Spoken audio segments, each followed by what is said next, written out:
Mob ঘটিয়ে যেভাবে সাবেক প্রধান নির্বাচন কমিশনার নুরুল হুদাকে আটকের ঘটনা ঘটেছে তা কাম্য নয় মন্তব্য করে স্বরাষ্ট্র উপদেষ্টা বলেছেন, এই ঘটনায় আইন শৃঙ্খলা বাহিনীর কেউ জড়িত থাকলে তার বিরুদ্ধে ব্যবস্থা নেওয়া হবে। অন্যদিকে এর তীব্র নিন্দা জানিয়েছেন পরিবেশ উপদেষ্টা সৈয়দা রিজওয়ানা হাসান।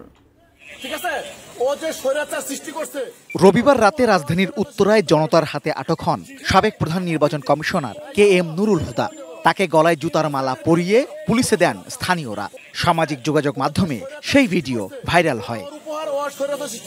এই ঘটনার পর রবিবার রাতেই অন্তর্বর্তী সরকারের পক্ষ থেকে বিবৃতি দিয়ে বলা হয়, অভিযুক্ত ব্যক্তির উপর আক্রমণ ও তাকে শারীরিকভাবে লাঞ্ছিত করা বেআইনি, আইনের শাসনের পরিপন্থী ও ফৌজদারি অপরাধ।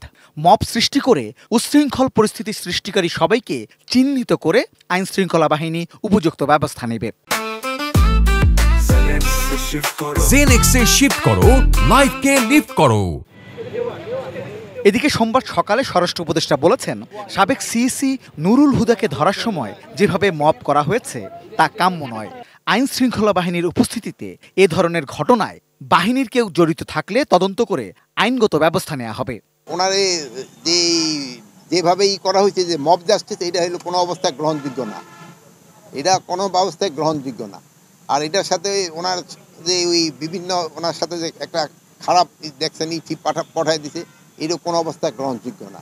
আপনারা বলবেন যদি কোনো কিছু থাকে, এই সব কোনো ঘটনা ঘটলে আইন শৃঙ্খলা বাহিনীর কাছে তারা হস্তান্তর করবে এবং আইন শৃঙ্খলা বাহিনী প্রপার অ্যাকশন নেবে।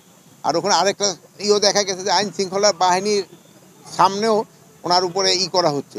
এটার জন্য আমরা একটা তদন্ত করে দেখব, এটার সাথে যদি কোনো আইন শৃঙ্খলা বাহিনী জড়িত থাকে তাদের বিরুদ্ধে আমরা আইনানুগ ব্যবস্থা নেব। আরেক সাবেক প্রধান নির্বাচন কমিশনার হাবিবুল আওয়ালের গ্রেপ্তারের খবরও সঠিক নয় বলেও এ সময় জানান তিনি। মিডিয়া বলতেছেন যে হাবিবুল আওয়াল ওই যে আগে চিফ ইলেকশন কমিশনার অ্যারেস্ট হয়েছে, ইনফ্যাক্ট এখন পর্যন্ত অ্যারেস্ট হয়নি। অ্যারেস্ট হয়েছে নুরুল হুদা সাহেব।